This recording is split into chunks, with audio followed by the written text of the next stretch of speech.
Hello, once again. How are you all doing? It is still July, far as I know. So, what you been up to? I don't know if you can hear. It's a little bit of thunder. And the thunder rose. The thunder rose. Beam, beam, beam. So, yeah, this came on. So I started a new book reading today. It's called. Oh, let me get it. It's called The Woman in Me. It's the Britney Spears autobiography. Picked it up at Walmart for under $7. It was in one of those big bins. It's been on my list since it came out, since the pre-order. But I was like, either am I going to get the audio book? Am I just going to get the book itself?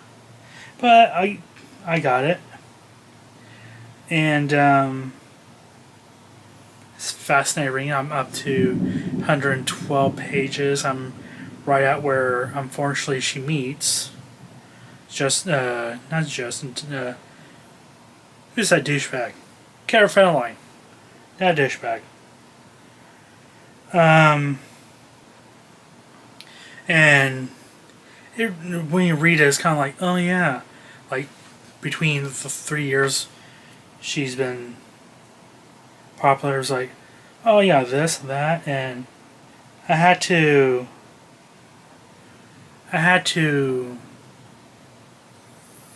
jot my memory because she talks about sharing the same stage as Michael Jackson at Madison Square Garden. I had to like look it up. Like, oh shit, yeah, I remember watching this as a youngster because I'm 40. God, that was like, I was a teenager when that happened. Crazy, huh? Yeah, it talks about that. It talks about her side of the argument with Justin Timberlake. For the record, yeah, I was never a Justin Timberlake fan. He comes out off as a smarmy jerk, say at least. He's a checker of chicks. And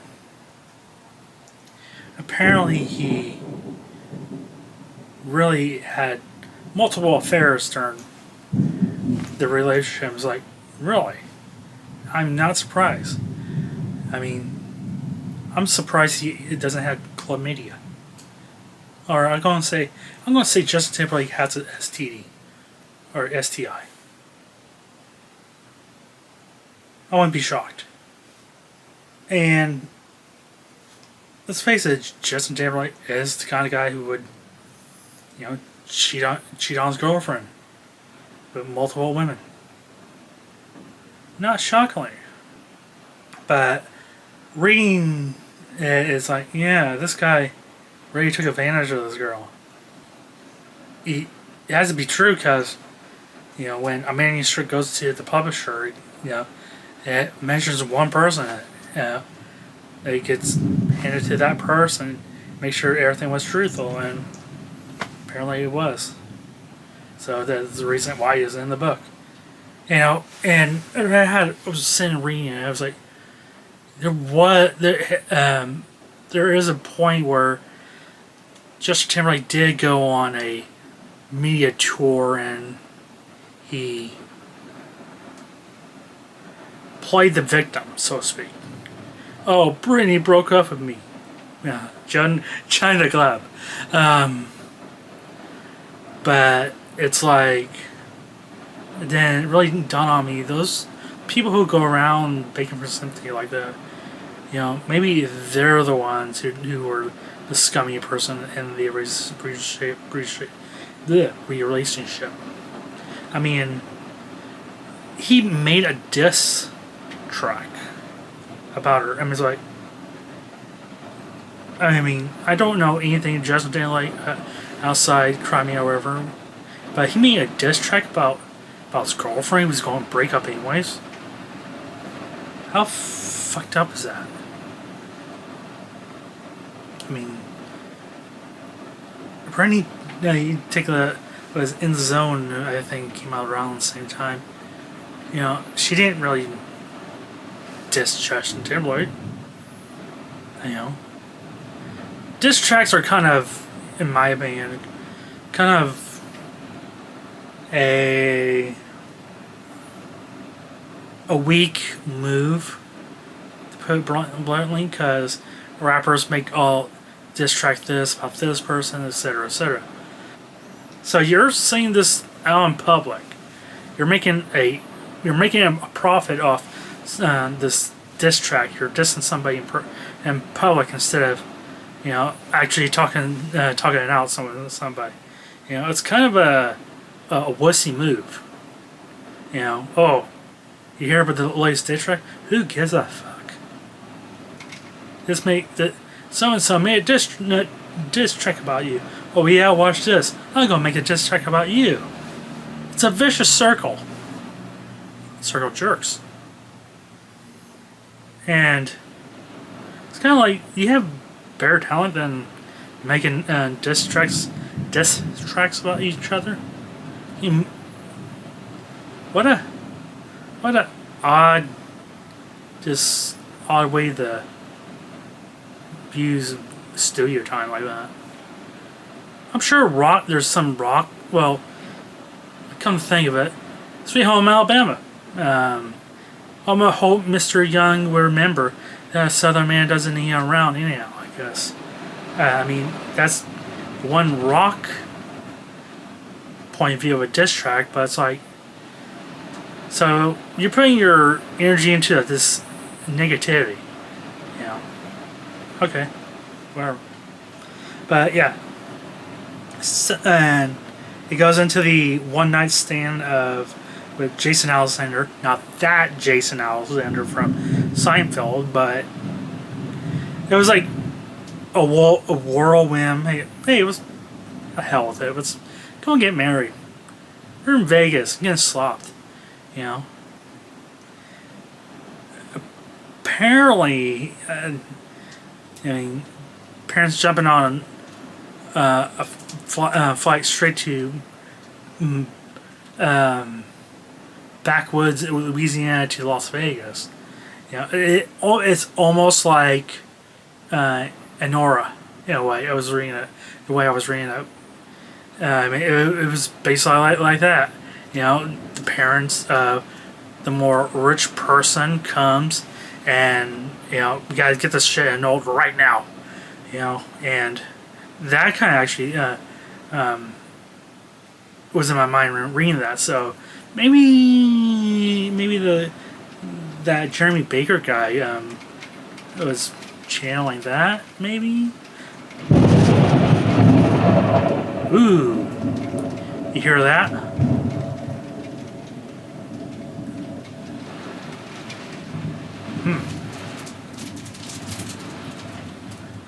That scared the crap out of me. So, going on. I get it. I'll make it more funnier. By the way, there's shit's hit in the window. I don't know if you can hear. But yeah, this point of her career, she's, you know, broke up with Justin. Is in between people, and it's kind of amazing, especially right after the breakup with Justin. Her dad suddenly comes back in, and there is a reason why, you know, she is not longer under his care. He can't, I guess, like that big Diane Sawyer piece back in the day.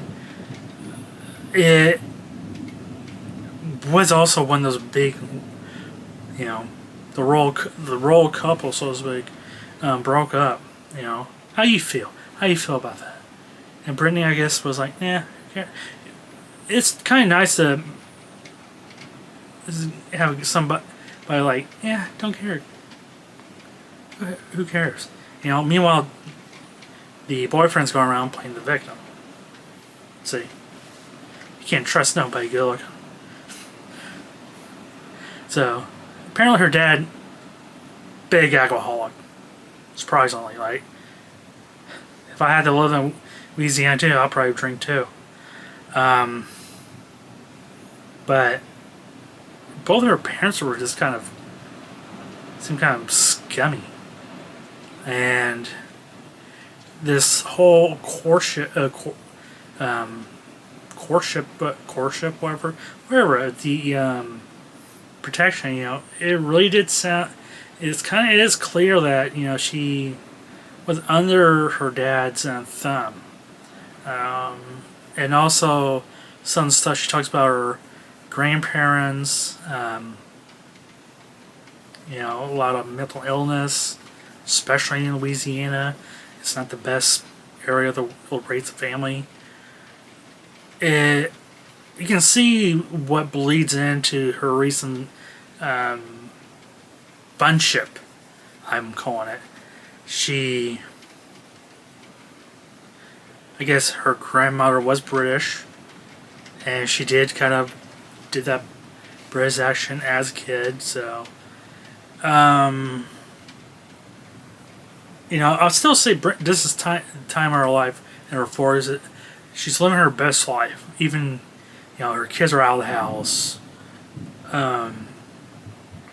Sure, she's playing with knives, barking like a dog at the Osaka's restaurant, but it's like doesn't really matter. This she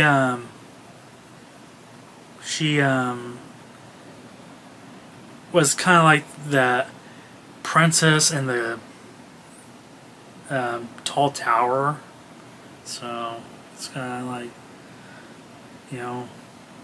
give her a break. What Justin Timberlake ever has done,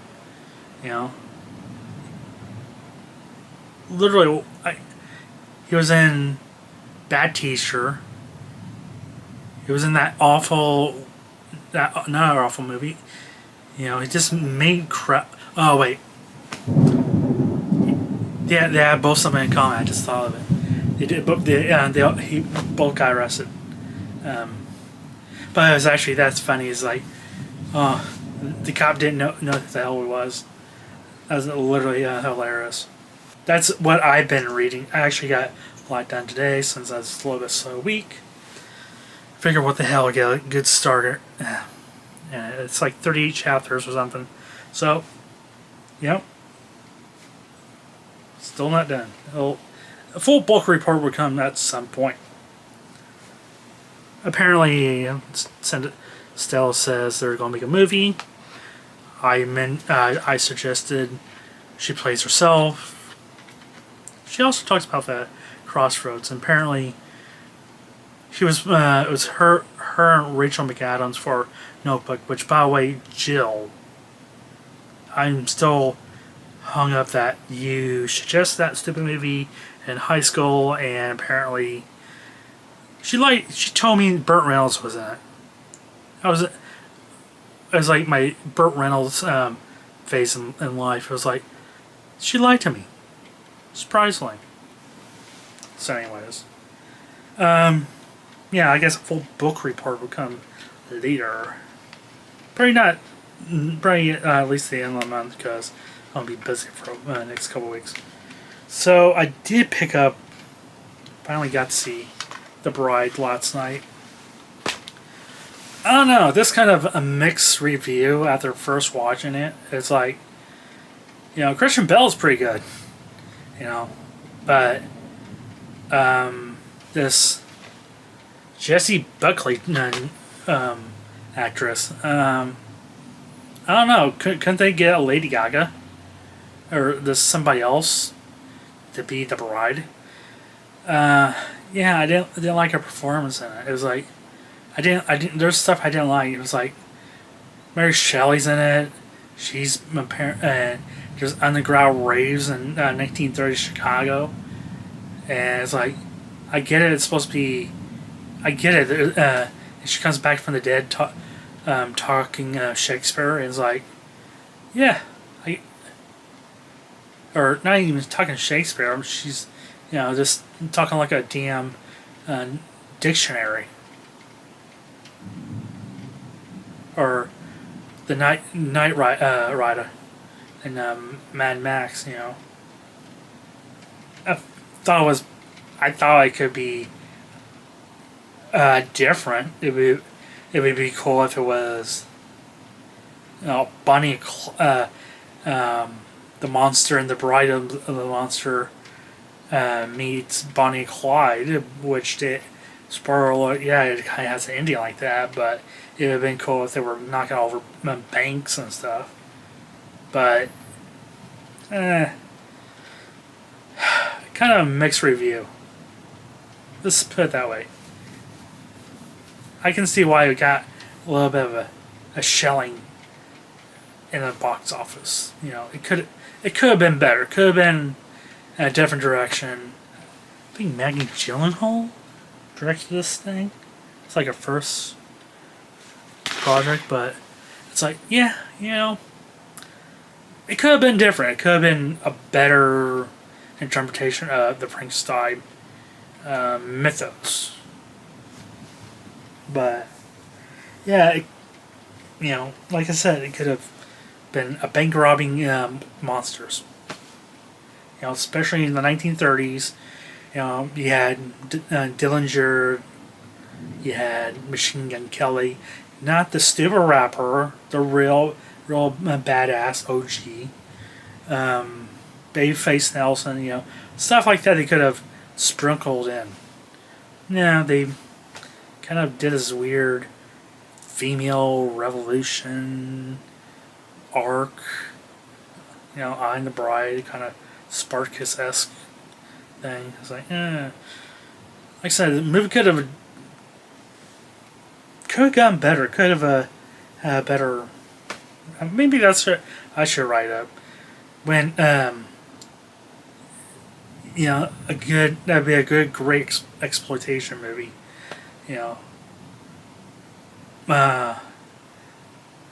Bonnie Frankenstein and Clyde Frankenstein.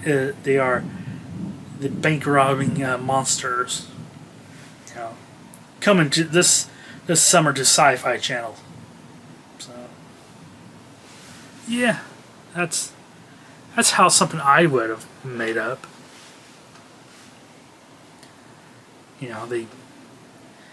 They meet all these famous gangsters there. They're like underlings of Al Capone and the Purple Gang. And they go around the tri-state area just robbing these state stuff like that. Hey, that's an original idea. Okay. Oh well, I guess it's true. Hollywood's dead. Although I'm really not interested in seeing Obsession, The Back Room, or nothing like that. Supergirl is playing at the theater up north, and I'm really kind of thinking of going to see that. This is because I probably just need the material. Not Sparkus. The Odyssey's coming out in a week or so. I don't know, this... Yeah, it's kind of like... Yeah, it is the tail end of the summer, I guess Hollywood really is deceased, sadly. I guess it's a good thing I have shitloads of DVDs of movies that I like to watch over and over again. I mean, I don't get tired watching Wayne's World. There is something I love to do on Friday nights. Just rewatch Wayne's World over and over again. He does this every Friday. But I do have something awesome in the other room. I was going to do it for here. Maybe I'll do it when I do it in the other room next time. If there's a next time in our own life. I bought a King Homer. Kind of like the Krusty Clown one. It's about 8 tall, but it's King Homer from The Simpsons Treehouse of Horror. I think it's actually from the same episode. Yeah, maybe. I think it's in the same Treehouse Horror episode. Anyways, I've yacked long enough. Bonnie Taylor died today. I guess I can wrap it up with all that. Bonnie Taylor, 75. You know her work, the 80s icon. Total Eclipse of the Heart. Oh, It's a Heartache. Hoeing Out for a Hero. That's one of my personal favorites. Of course, I played it at work one time. My boss was like, "Oh, Footloose." I was like, "No." Short Circuit 2, but since then, that song. I think that song's more playable than Total Eclipse of the Heart because "Hoeing Out for a Hero" is a big, nice jam, get your blood pumping song. Ravishing, it was another one of her songs in the 80s. Hulk Hogan actually used Ravishing instrumental for the rock and wrestling theme. I think that was before he changed over to Real American because there was a period of time he was doing Eye of the Tiger because he was in Rocky 3 and Ravishing. Ravishing was because of the cartoon show. Then eventually Rick Dees's Real American song. By the way, it was not written for Hulk Hogan. It was written for the U.S. Express tag team of Mike Rotunda and Barry Windham. So, nice little factoid. So, hey, when you hear dun dun dun dun dun dun dun dun dun dun dun dun, hey, sure, it's kind of like there is some songs that are detached to everything.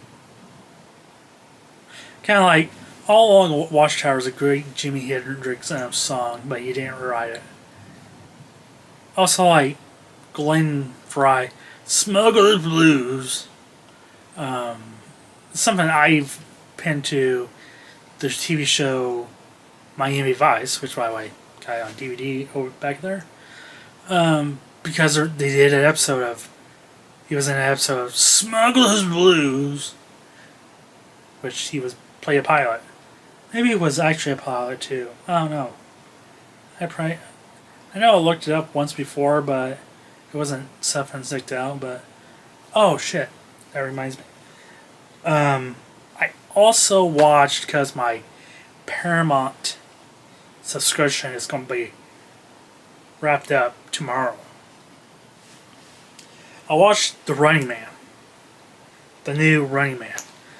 Unfortunately, for this one, The Running Man, it really got me it's like a lot of movies lately. It can get my attention in the middle. It draws me in, but it kind of stumbles at the beginning and kind of falls short at the end, especially with the original material.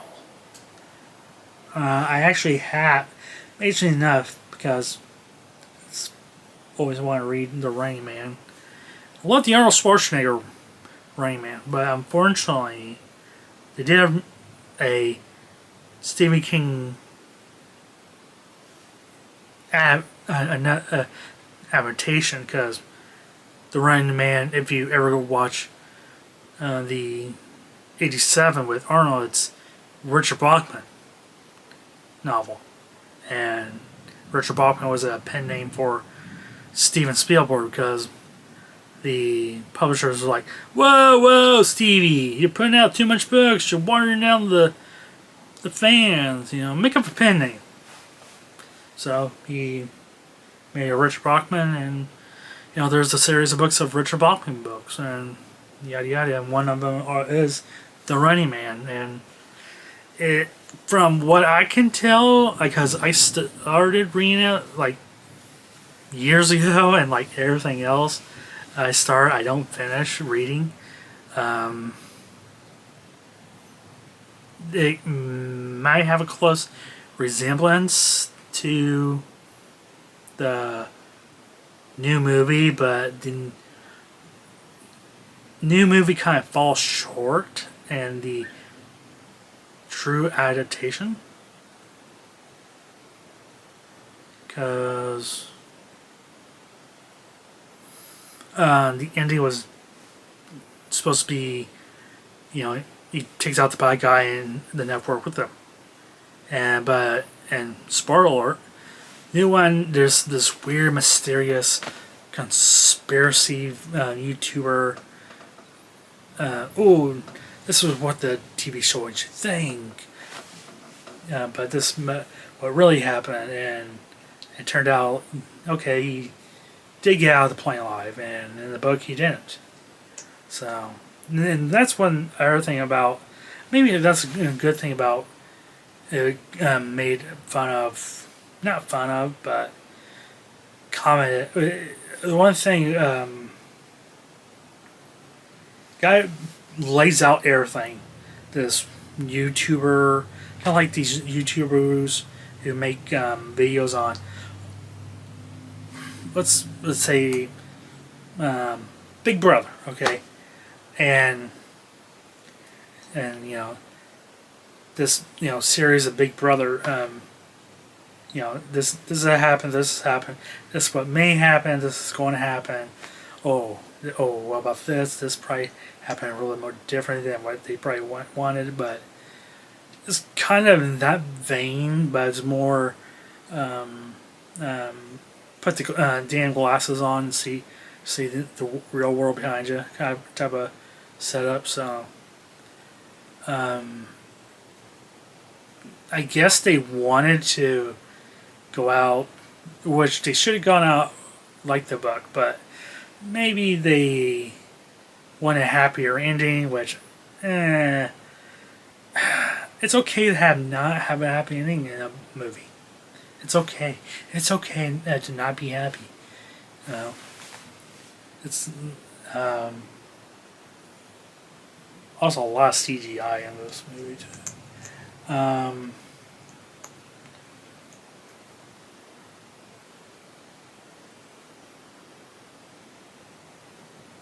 Some I think there could have been a nice miniseries like they did with The Stand. However, they did a really good. I think they did.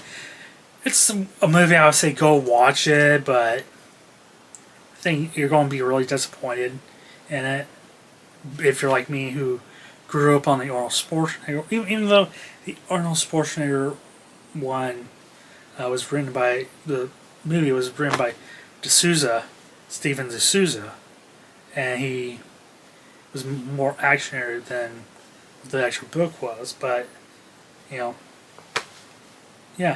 I say watch it, but me, it was this kind of a letdown. So yeah, it's a good thing I put that book out to remind me. I would have kicking my own ass for not doing that. So anyways, I guess until next time I see ya, I'll probably be in the next room. Eventually I'll get slowly but surely that room will become the main studio. I got about a webcam, so that's something I was thinking, maybe do a live stream one day for shits and giggles. But yeah, got a new one, so test that out. Yeah, but as I always say, play something pretty for Stella. Mother of God, it's all toilet sounds.